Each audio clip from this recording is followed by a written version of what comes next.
స్వర్ణ యంత్రాన్ని ప్రతిష్ఠించి 1000 ఏళ్లకు సరిపడేటువంటి ఏదైతే శక్తి ఉంటుందో, ఆ శక్తిని మరకత లింగ రూపంలో ఇక్కడ ప్రజలకు, భక్తులకు దర్శనమిచ్చేలాగా చేయగలిగారు. ఇంత గొప్ప సంకల్పం మీలో అమ్మ చెప్పారిప్పుడు. ఆ సంకల్పానికి కారణం ఏంటో. మీరు చాలా చేస్తున్నారు. ఆనంద నిలయం గావచ్చు, లేకపోతే ఇది గావచ్చు, చిన్న పిల్లల అక్కడున్నటువంటి ఏదైతే బాల సదన్ ఉందో అది గావచ్చు. తర్వాత కొత్తగా మీరు హాస్పిటల్ గూడా స్టార్ట్ చేశారు. హార్ట్ ప్రాబ్లమ్ ఉన్న పిల్లల కోసం అని విన్నాను. బట్ మీకు 2 చేతులు ఎత్తి నమస్కరించాల్సినటువంటి పరిస్థితి సార్.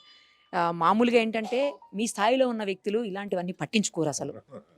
వాళ్ళు బట్ పట్టించుకోవాలి. మీరు అమ్మ అష్టాదశ శక్తి పీఠాలు అత్యంత ప్రభావవంతమైనటువంటి అమ్మవారి స్వరూపాలు. లంకాయాం అని చెప్పని శ్రీలంకలో ఉండేటువంటి అమ్మవారు ఒకరైతే, భారతదేశంలో 17 ప్రాంతాల్లో, శాంకరి లంకలో ఉంటే 17 ప్రాంతాల్లో భారతదేశంలో అమ్మవారి యొక్క స్వరూపాలు ఉన్నాయి.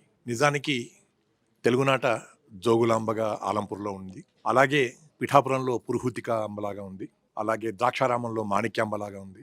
మైసూర్లో చాముండేశ్వరిలాగా ఉంది. కామరూపిణిలాగా అస్సాంలో ఉంది, గౌహతిలో. ఇలా 18 రూపాలుగా ఉండేటువంటి ఆ మహాతల్లి ఒక్కచోటనే 18 రూపాలు వెలియడం అనేటువంటిది, ఇది తెలుగు వాళ్ళు చేసుకున్నటువంటి అదృష్టంగా నేను భావిస్తున్నాను. లేకపోతే ఆలోచన రావడం ఏమిటి, ఎందుకు కావాలి, ఎలా రావాలి అనే దానికి ఇవాళ మనం చూస్తున్నటువంటి ఈ రూపానికి, ఈ స్వరూపానికి వెనక ఎంతో మంది పెద్దల యొక్క ఆశీస్సులు ఉన్నాయి.